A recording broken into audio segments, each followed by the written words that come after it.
So when did the discussions with LSSI really start? That's a good question people keep asking. And so in 2008, Leon Warden did an interview on SCV TV with Paul Brossman and a county library staff person talking about expanding the existing 4,842 square foot Newhall Library to 10,000 square feet. So at least during that time, we know they were walking arm in arm, singing Kumbaya, that they were going to go and work together and generate a new library. But then, as we go to Save Our Libraries website, we can see all of the emails and meetings that started occurring around March of this year, of last year. And so we have meetings from Darren Hernandez, meetings with Ken and Striplin in May, meetings with council members, and in June, tours with Ender, and then later tours with Keller. So they were talking about it through the year. Now, council member Ender talked about the fact that they had this ad hoc committee going. And this is another thing that we always kind of work our way around and touch the fringes of, but one day we got to go through and discuss it in detail, and that is the Brown Act. All right? So, by definition, an ad hoc committee is a committee set up to accomplish one goal. That's what ad hoc means. And so they're going to accomplish one goal. And so if you look at the Brown Act, you'll see that ad hoc advisory committees consisting of less than a quorum of the covered board and not formed by formal action of a legislative body is not covered under the Brown Act. So if Marcia and Lori got together and said, yeah, we want to go out and look at this. We'll put together our own little ad hoc committee and we'll go do this.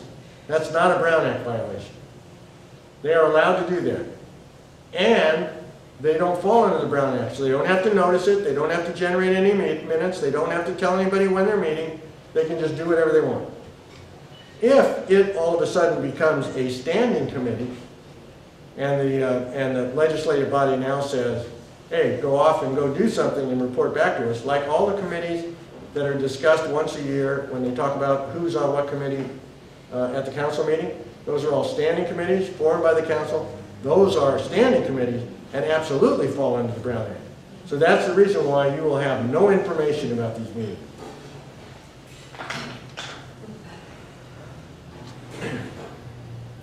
But other things occur that we might talk about as far as being Brown Act violations. On August the 4th, this comes from the Save Our Library website, LSSI and another firm download the RFP package. On August 4th, 13 minutes later, City Council Executive Secretary receives a phone call and sets meetings up 45 minutes apart with representatives from LSSI and West, Keller, and Ferry. And the meetings are set for August the 10th, 10 days before bid closing. And someone says, well, now, is this a Brown Act violation? Well, that's interesting. Because serial meetings violate the Brown Act. It is a Brown Act violation to hold serial meetings. But who's accountable by the Brown Act? Is it the person that held a meeting, or is it the person that attended the meeting?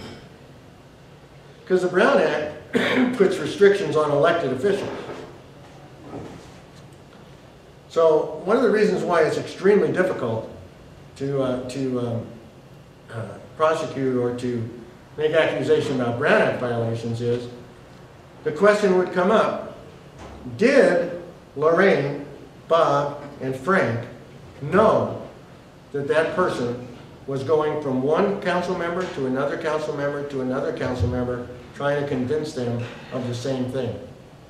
And if the answer is no, then it's not a Brown Act violation, because none of those three elected officials violated the Brown Act. Yes, Mr. Cullen. Well, that's not quite, they could have known. It's the flow of information in those meetings would be critical. If Frank said to you, hey, why don't you go and talk to Lori and Marcia and tell them, I think we should do this, that would absolutely be a Brown Act violation. But it's that flow of information where they are talking through a third person. That would be different than, say, a public official, you can go and talk to Lori and lobby her for something you believe. You can go and lobby Frank for something you believe, the same thing. And you're just giving them information, telling them your opinion. If they didn't share with you, hey, I got an idea, go tell Lori this, and talk through you to another council person, then there is no serial meeting under the meaning of the Brown Act. Well, I think it's a very confusing issue. It is. And we should go through and look at the Brown Act. Yes, sir. The idea that the Brown Act prohibits meetings of 3 or more people is only a subset of what the Brown Act really prohibits. What the Brown Act really prohibits is making a decision in advance of the vote. Yes, That's the absolutely. essence of the Brown Act. Absolutely. Not the question of did they meet 2 people, 3 people, through an intermediary, serial, or otherwise. The essence of the Brown Act is that the city council can't make a decision in advance of the vote. That's correct. And everything that happened from August 4th on regarding the RFP and those memos pretty much says they did. Well, that's here and there. But we need to go look at that entire thing. Yes, David. I'm sorry, I don't want to take you off track, Al, but Chris Collier, are you going to comment on who that is? I'm sorry? Are you going to comment on Chris Collier? One of the questions I have is Chris Collier is a Republican political consultant from Ventura, an unregistered lobbyist in our city, who basically established this meeting for LSSI with our city council members. And it's never really come out before, but I wonder, is there any rule that excludes him or precludes him from being able to contact our council from Ventura? No. No, why? No. You don't have to be a registered lobbyist to do that? Well, that's, you might go violate the city council's lobbyist ordinance, but, it's getting a little frustrating because we hear about all these ordinances and all these laws, and they don't seem to do anything, right? And so I'd say more than likely, sure, but Get in line.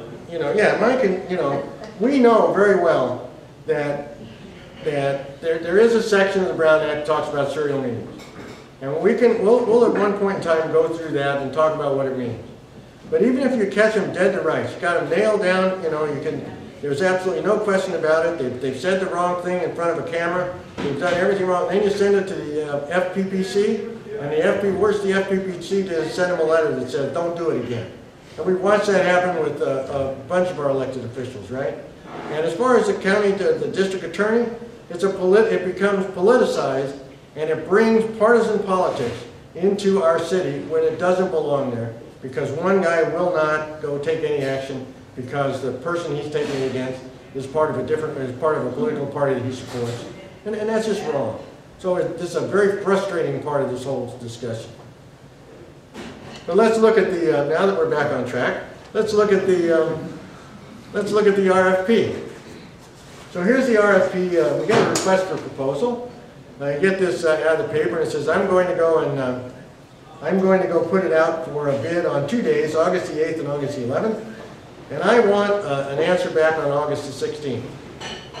So they put it out in the Signal, and 8 days later, they want an answer.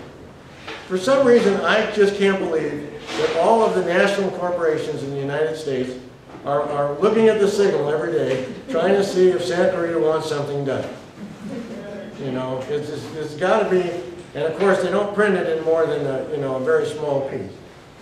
And so I went to the Signal because I wanted to see, when the city of Santa Clarita goes out and does something like this, when they put something out for proposal, do they in fact always only give a week, 6 days, 8 days to answer?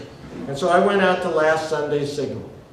And in last Sunday's Signals, there's two proposals. one from the city of Santa Clarita and one from CLWA out there. All right, both of them, from the time of the first posting till the submission date were a month. Okay, so I would say probably it's a good indicator that the norm is more a month than it is 8 days. So we get a response from LSSI. Notice the date that it says it was released, August the 4th. But it wasn't posted till August the 8th. And it comes in with a cover letter on it, dated June the 30th, June the 10th, right? June the 10th, I think, if I can read that for you. All right? That was an interesting thing. Of course, everybody said when we saw that, oh, this must be a typo. So you'll probably never see that again on another piece of paper from them. And they come in with this little proposal, not very detailed, in 8 days. Well, no, actually not 8 days. When did they send it in? Oh yeah, they sent it in on June 10th. And a part of it that I took was the part that deals with the services that they're going to provide.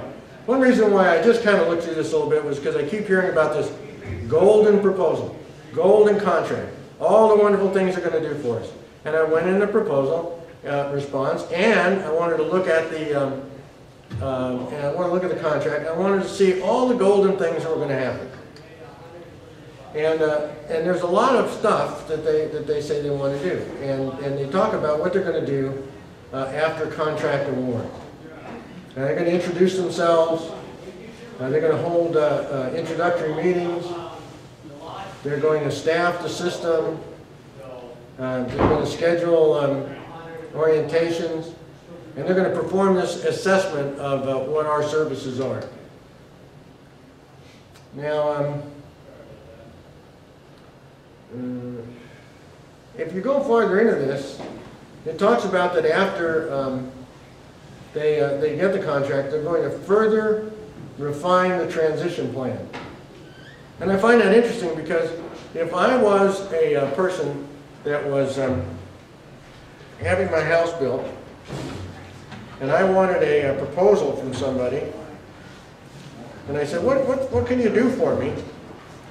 And they told me, well, you know what? We're going to do a lot of wonderful things for you. And after we get the contract, we'll refine what it is we're going to do. So maybe, maybe we'll build it the way you want it, and maybe we won't.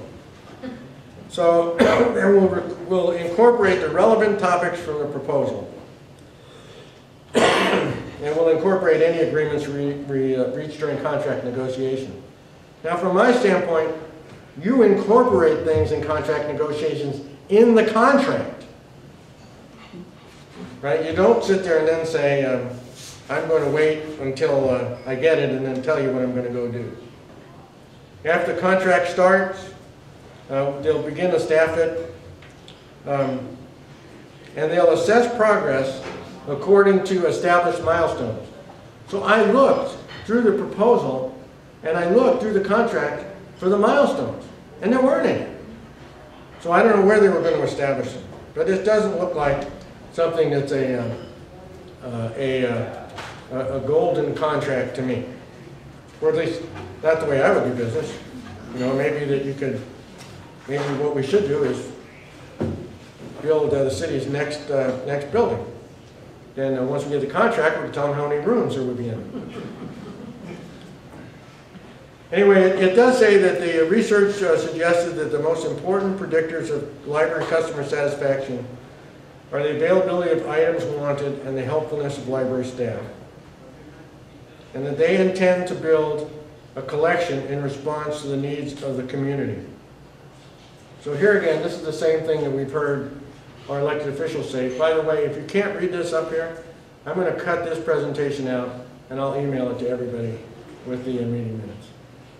So basically, one thing that I thought was interesting was those words about building a collection, meeting the community's needs, are LSSI words. And we keep hearing them repeated. Fines and fees are to be determined by the city. You can bet fees are going up. I can tell you one fee, without any reservation, I would put money on is going up. And that is community room rentals. The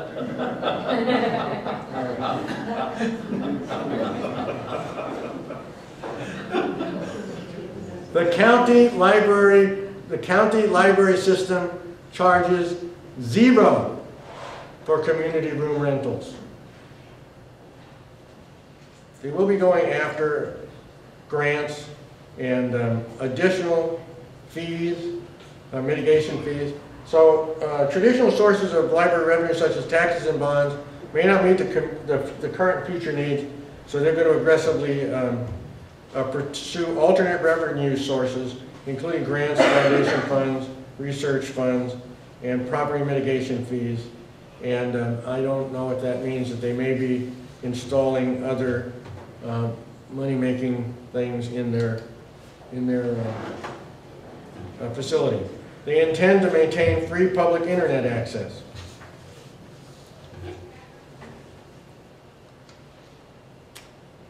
And they intend to review the electronic databases the library is currently subscribed to, and the way that access to these databases is provided and controlled. So they're saying they're going to look at all of the electronic databases you currently have available now. They're going to make and evaluate and determine exactly what they are going to have in the future, which means more than likely not all the ones you currently have, unless you believe the next part of their contract, which says that they're going to be at least equal to what is currently being provided. Now to me, at least equal to what's currently being provided means I'm going to see all the electronic databases I had before. I'm going to be able to borrow books from anywhere I could borrow it today. I'm going to be able to use the rooms exactly the way I could use the rooms before. That to me is the same, right? You're going to give me more than that. I'm at least going to get what I had before. So I'm not sure which part of the contract or which part of the proposal is the part that's telling me the truth. Hours of operation are going to be larger. They are going to be open more. And the one interesting part about this is the staffing plan, because there were questions asked about the staffing plan at the last meeting. We keep hearing about 58.5 FTEs, full-time equivalent heads. Everybody knows what that means? That means that there will be people there equivalent to if you had 58.5 full-time heads. Doesn't mean they're all full-time employees. And there's going to be 5 in central services, whatever that means, and then 21 in Valencia, 16 in Old Town Newhall, and 16 at the Joanne Darcy Library. It would be comical if those 5 in central services are in their main office in the other county. Or Maryland. Yeah. So, but you look at the 3 libraries, and you start looking at the distribution of labor and the associated funding sources for each one of those libraries, and you can kind of see a little disproportionate information about them. So the information down below doesn't come from their proposal. It comes from our research. It says Valencia is 24,000 square feet, Canyon Country 17,000 square feet, and Newhall is going to be 29,000 square feet. So Valencia will have 21 FTEs, and Canyon Country and Newhall are going to have about the same, even though the size is substantially different. But here are the funding sources. Newhall, funding source is $874,000 a year. Canyon Country, $2.2 million a year. Valencia, $3.1 million a year. We're building the largest facility for the smallest source. That's just a fact.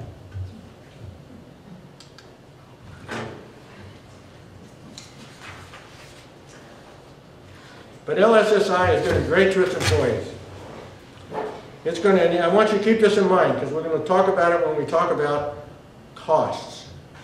LSSI is going to offer a full range of employee benefits, including annual leave, sick leave, holidays, health, dental, life, long-term disability insurance, and a 10% corporate 401k match, tuition reimbursement. I don't know what direct deposit for paychecks is, but I really got excited when I found out there might be $5 gift cards for length of service. But realize that there are a lot of interesting benefits up here. Just remember that. Annual leave, sick leave, holidays, health, dental, life, long-term disability, and a 10% corporate match. Then they're going to set up benchmarks, and they're going to measure themselves, which is a good thing. How are they doing, and what are they going to do? So I went through trying to figure out exactly what they were going to do, and I found out what they said, and then they were going to tell me what this was going to cost. Because we're down here talking about facts, right?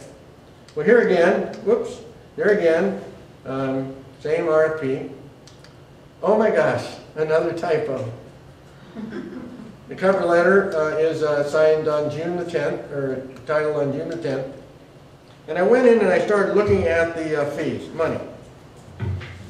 When you look at money, it's always an interesting thing to do. Love to do that. It turns out that staffing, I picked the middle year because the first year is it wouldn't be fair in the first year. The first year is a partial year, and I don't know how partial it is. And you can see that the numbers sort of start to rise, but they stabilize at about $2.8 million a year for labor costs. Now let's take 58.5 FTEs. Let me see, that's 58.5 people working 40 hours a week, 52 weeks a year. That would account for sick leave, vacations, holidays, right? Pretty good. Well, if you take that number, you multiply that out, and you divide it into $2.8 million, you find out that is a burden salary rate of $23 an hour.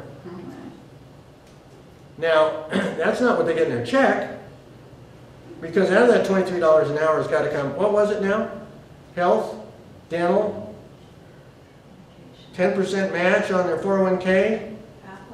Huh? All those things, right?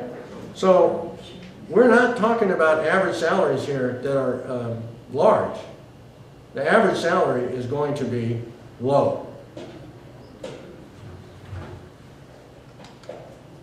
And just spread it out over the 4 years again, basically the same thing.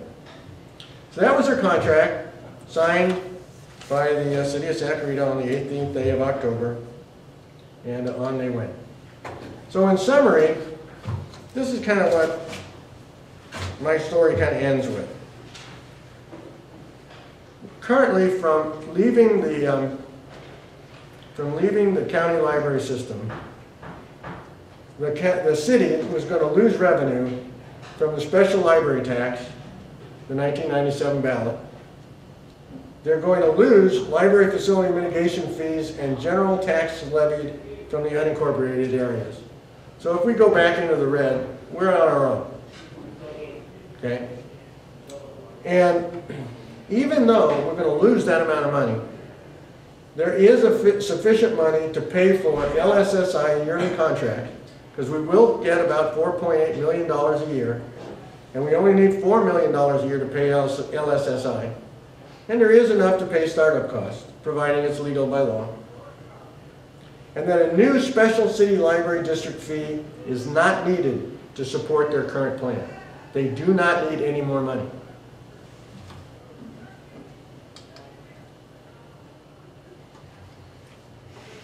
And what it seemed to be, what it looked like when you read this, is that the process was tailored to the LSSI advertising literature.